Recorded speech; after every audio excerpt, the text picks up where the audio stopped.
छत्रपती संभाजी महाराजांच्या भूमिकेचा अभ्यास करताना या ओव्हरऑल प्रोसेसमध्ये माणूस म्हणूनच माझ्यात मला असं वाटतं की खूप बदल झाला आहे. कौतुक होणं जास्त घातक असतं माणसाला खरं तर. कारण त्यांनी तुमचे पाय जमिनीवरनं सुटण्याची शक्यता असते आणि तुमचं जे काम आहे, तुमचं जे ध्येय आहे त्याच्या मार्गावरून तुम्ही बाजूला होण्याची शक्यता असते.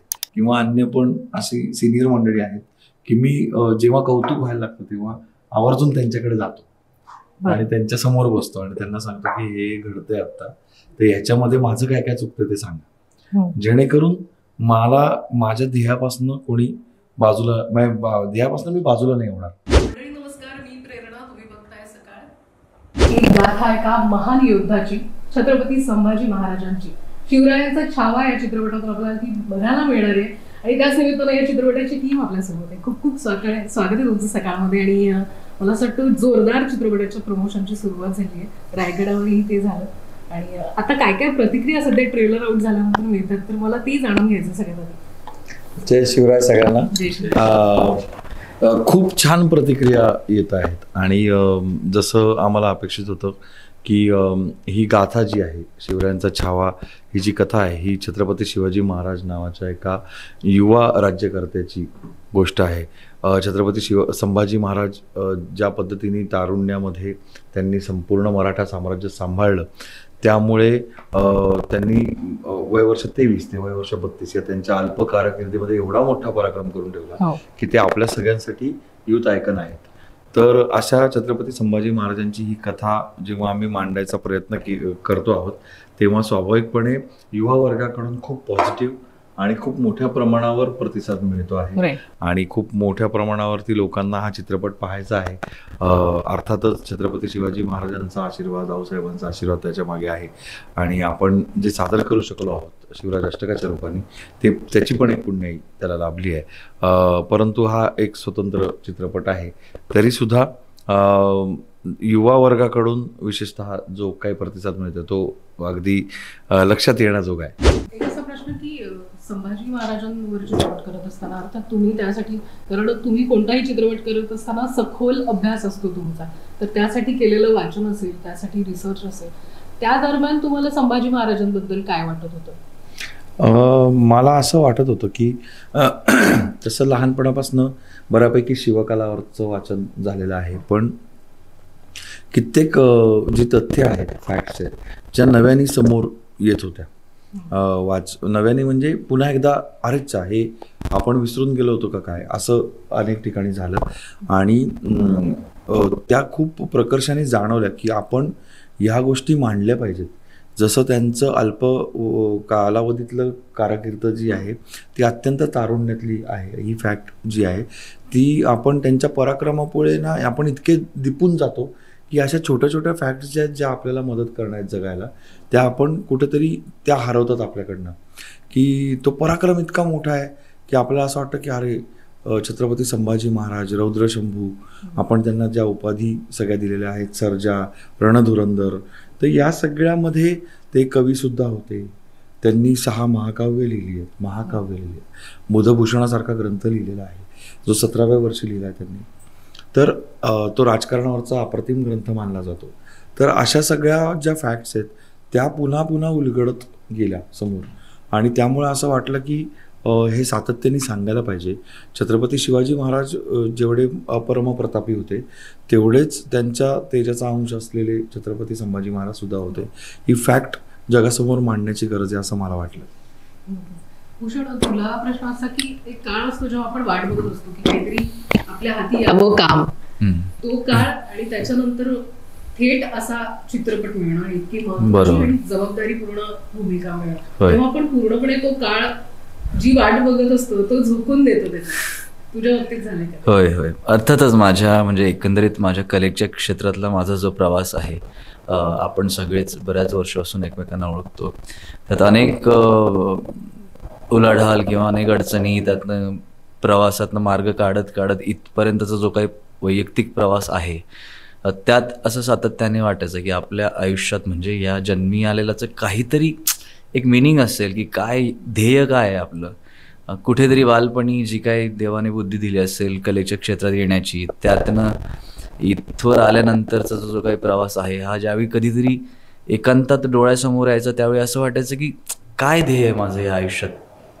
आणि त्यावेळी ज्यावेळी फायनली असं कळालं की आता मला छत्रपती संभाजी महाराजांची भूमिका करण्याचं सौभाग्य लाभलं आहे, त्यावेळी त्या खऱ्या अर्थाने त्या प्रश्नाचं उत्तर मला सापडलं. आणि मी वारंवार सांगत आलो आहे आणि अगदी मनापासून सांगतो की ज्या क्षणी मला हे कळलं की ही भूमिका माझ्या पदरी पडली आहे, खरंच या जन्मी आलेल्याचं सार्थक झालं अशी माझी भावना होती, आहे आणि आयुष्यभर राहील. मला असं वाटतं तू मायथॉलॉजिकल किंवा ऐतिहासिक चित्रपट या बाजार उत्तम पद्धतीने तुझे पात्र जे आहेत ते प्रभावित करणारे असे वाटतात. तर तुला ते जाणवतं का की आपण अशा पात्रांमध्ये आणखी छान करू शकतो, एक्सप्लोर करू शकतो? हो, मला ऐतिहासिक चित्रपट खूप आवडतात. मला असं वाटतं की एवढे मोठे पर्सनॅलिटीज, एवढे दिग्गज लोक होऊन गेलेत, लोक आपल्या महाराष्ट्रातच होऊन गेलेत आणि त्यांचं पात्र आपण रिक्रिएट हिस्ट्री करून त्याच्यात जगू शकतो, तर ती खूप मोठी गोष्ट आहे. आणि त्यांच्यात एक तो भारदस्तपणा असतो आणि त्यांचा जीवन प्रवास बघितला तर तुम्हाला खूप शिकायला मिळतं. आणि चित्रपट बनवताना सुद्धा मला खूप शिकायला मिळतं या गोष्टीतून की आता जसं महाराणी येसूबाईंचा रोल आहे तसं मला बेसिक नॉलेज होतं, पण दिग्पाल सरांकडनं शिकले मी खूप डीपमध्ये. आणि त्याच्यातनं कळलं की आपण जेव्हा वुमन एम्पॉवरमेंटच्या गोष्टी करतो, इक्वालिटी, स्त्री पुरुष समानता बोलतो, ते त्यावेळेलाच ते महाराणी येसूबाई आणि छत्रपती संभाजी महाराज हे सगळ्यात मोठं एक्झाम्पल होतं त्याचं इक्वालिटीचं. त्यांना राज्ञीचा पद दिलं होतं आणि त्यांच्या कर्तृत्वाकडे बघूनच दिलं होतं. तर आणि 1690 मध्ये औरंगजेबनी सुद्धा त्यांना गौरव केला होता, त्यांच्या कर्तृत्वाकडे बघूनच केला होता. त्याच्यामुळे मला असं वाटतं की एवढे स्ट्रॉंग लोक, एवढ्या स्ट्रॉंग स्त्रिया आपल्या इतिहासात होऊन गेल्या आहेत, तर आपण हे जर चित्रपटाच्या माध्यमाने दाखवू शकतो लोकांना, आपल्या नेक्स्ट जनरेशनला, आपल्या नेक्स्ट पिढीला आपण दाखवू शकतो आणि त्याचा पार्ट मी बनवू शकले, तर हे माझ्यासाठी खूप मोठी गोष्ट आहे. म्हणून मला ते करायला आवडतं, कारण ते फक्त ऍक्टिंग नाही आहे, त्याच्यातनं खूप एक ते लर्निंग प्रोसेस आहे. मला हिस्ट्री मुळात आवडतं, त्याच्यामुळे ते लर्निंग प्रोसेस ती मला सगळी खूप आवडते, ते मला जगायला मिळतं, ही गोष्ट मला खूप आवडते. म्हणून मी अशी रोल निवडते. आणि म्हणून मी दिग्पाल सरांना पहिल्यांदा भेटले तर त्यावेळेलाच मी सांगितलं होतं, कारण की मला तुमच्याबरोबर काम करायचंय, कारण मला माहिती आहे ते हिस्ट्रीचे चित्रपट बनवतात आणि म्हणून माझं प्रेम आहे, जेन्युइनली माझं मनापासून प्रेम आहे. आदिभूषण ही भूमिका साकारण्यात तो एक काय म्हणू, एक चॉकलेट वगैरे ड्रास्टिक. पण अर्थात छत्रपती संभाजी महाराजांच्या भूमिकेचा अभ्यास करताना या ओव्हरऑल प्रोसेसमध्ये माणूस म्हणूनच माझ्यात मला असं वाटतं की खूप बदल झाला आहे. म्हणजे हा सगळा इतिहास अतिशय जवळून ज्यावेळी आम्ही पाहत होतो किंवा सरांच्या तोंडून ऐकत होतो किंवा त्या विषयावर चर्चा करत होतो, या सगळ्यातनं मला असं वाटतं की एक व्यक्ती म्हणून माझ्यात खूप बदल होत गेला आहे. कुठेतरी मला आता एकंदरीत असं वाटतं की एक साधारण थोडीशी आणखीन जास्त मॅच्युरिटी आली आहे, संयम आयुष्यात आला आहे, एक ठहराव आपण ज्याला म्हणतो कुठेतरी. आणि अर्थातच महाराजांचे एवढे गुण आहेत, त्यात अतिशय सगळे गुण आपण आत्मसात केले पाहिजे. त्यातले माझे आवडते गुण जे आहेत महाराजांचे ते म्हणजे एकनिष्ठता आणि संयम किंवा वेळेचं महत्त्व. किंवा मी आता अनेक इंटरव्ह्यूजमध्ये ज्यावेळी आम्ही स्टुडंट्सशी बोलतो त्यावेळी त्यांना सांगताना, खरं तर मी एवढा उपदेश देणं इतका मोठा नाही, पण जे काही मी या भूमिकेतून शिकलो ते आम्ही ज्यावेळी त्यांना सांगायचा प्रयत्न करतो की आयुष्यात तुमचं एक स्वतःचं जग निर्माण करायला शिका आणि एक ध्येय ठेवा. कारण की मला सातत्याने असं वाटतं की छत्रपती संभाजी महाराजांबद्दल विचार केला तर नियतीने त्यांच्यासोबत खूप मोठा घात केला आहे. अतिशय कमी वयात ते आपल्याला सोडून गेले किंवा त्यांचं बलिदान झालं आणि एवढ्या कमी वयात एवढे पराक्रम त्यांनी केले. जसं सर म्हटले, फक्त 9 वर्षात 100हून अधिक लढाया ते लढले, एकही लढाई न हारता. असा या जगातला एकमेव असा राजा. विचार करा, खऱ्या अर्थाने जर त्यांना अजून आयुष्य मिळालं असतं, अजून काही काळ ते जगले असते तर पूर्ण जगावर राज्य केलं असतं. एवढा महान आपला राजा होता. तर आपल्या नशिबी ते आहे ना. देवाने तुम्हाला ती संधी दिली आहे, तुमचं आयुष्य आहे तुमच्यासमोर, आणि आज ज्या काही सुखसुविधा आपल्याला उपलब्ध आहेत, मला असं वाटतं ह्या सगळ्या गोष्टींचं आपण सोनं केलं पाहिजे, त्या वेळेचं महत्त्व समजून घेतलं पाहिजे. तर मला असं वाटतं एकंदरीत ह्या प्रोसेसमध्ये हे महाराजांचं जीवन जगण्याचा जो जवळचा प्रयत्न जो आम्ही केला आहे, त्यातनं वैयक्तिक माझ्या आयुष्यात एक व्यक्ती म्हणून आणि एक कलाकार म्हणून जो काही फरक पडला आहे, आय थिंक तो कुठेतरी आता दिसतोय आपल्या सगळ्यांना.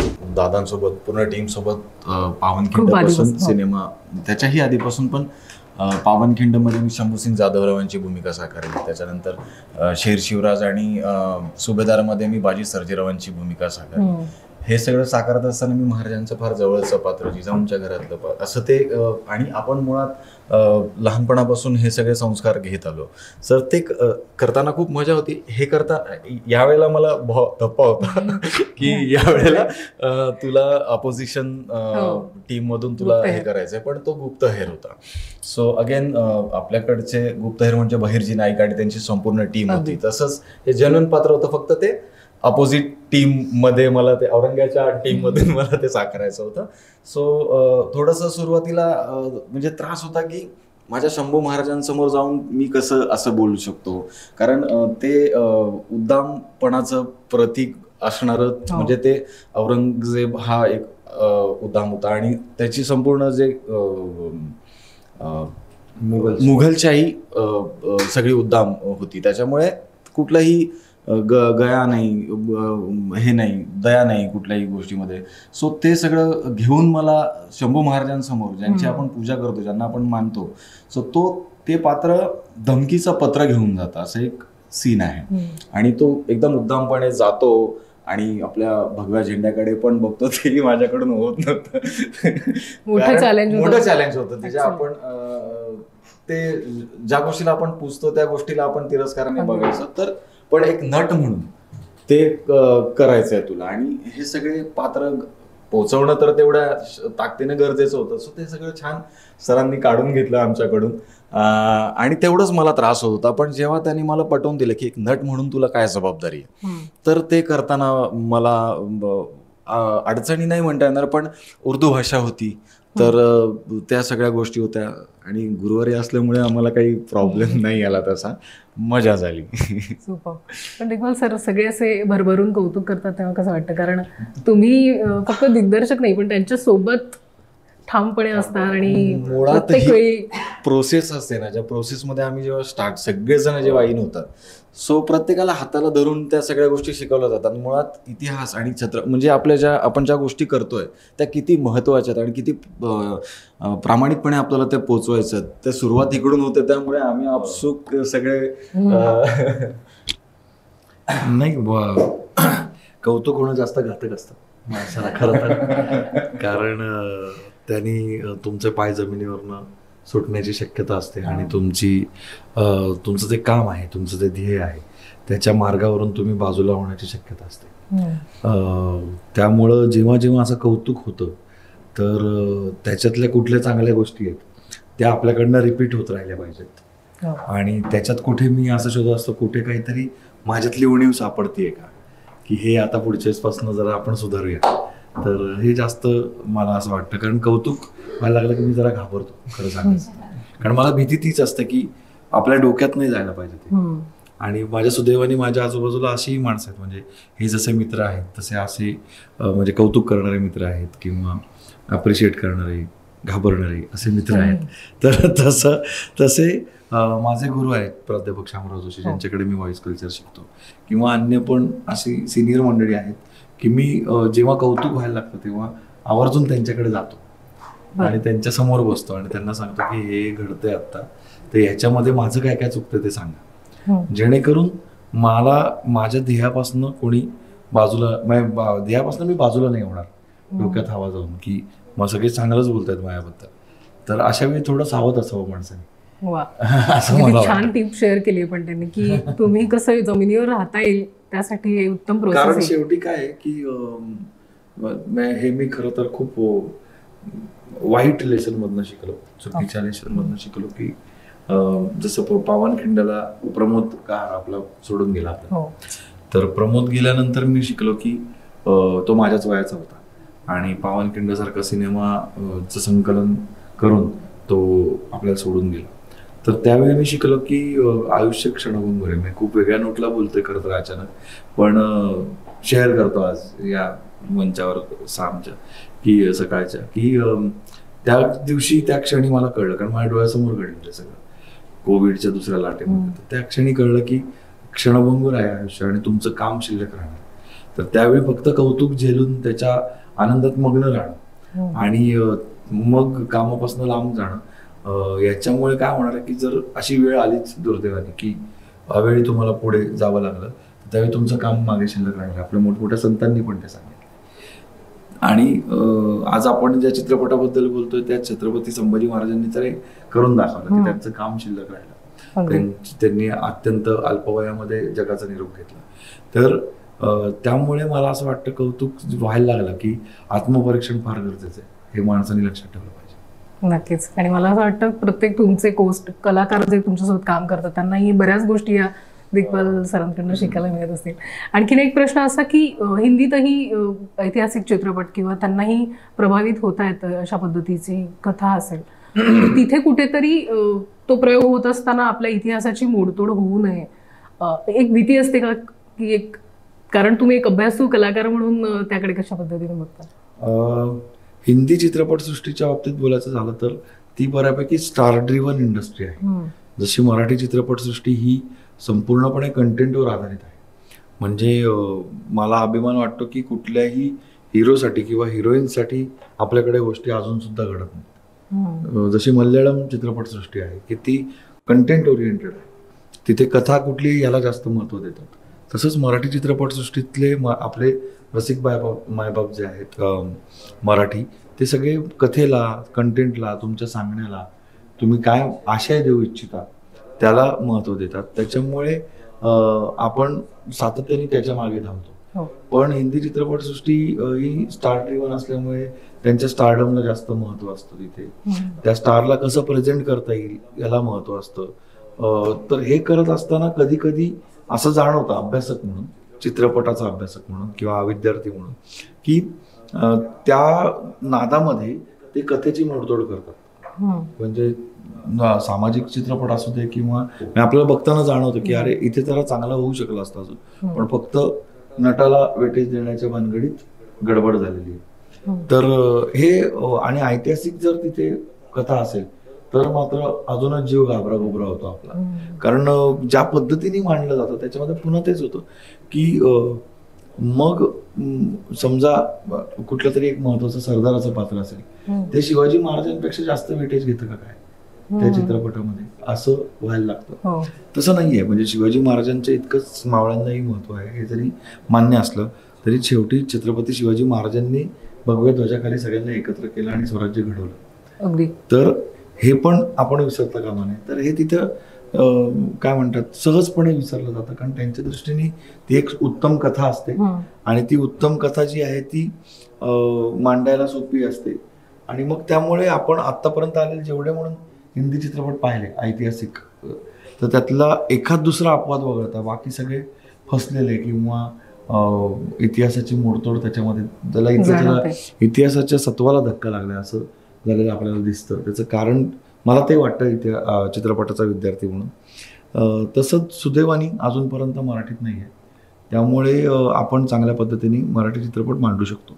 नक्कीच. आणि तुमच्या चित्रपटाच्या बाबतीत होत नाही, कारण तितकाच सखोल अभ्यास, जसं मी तुम्हाला म्हटलं की अभ्यासपूर्ण माहिती घेऊन त्या चित्रपटांची मांडणी केलेली असते आणि हाच चित्रपटही तसाच असणार आहे.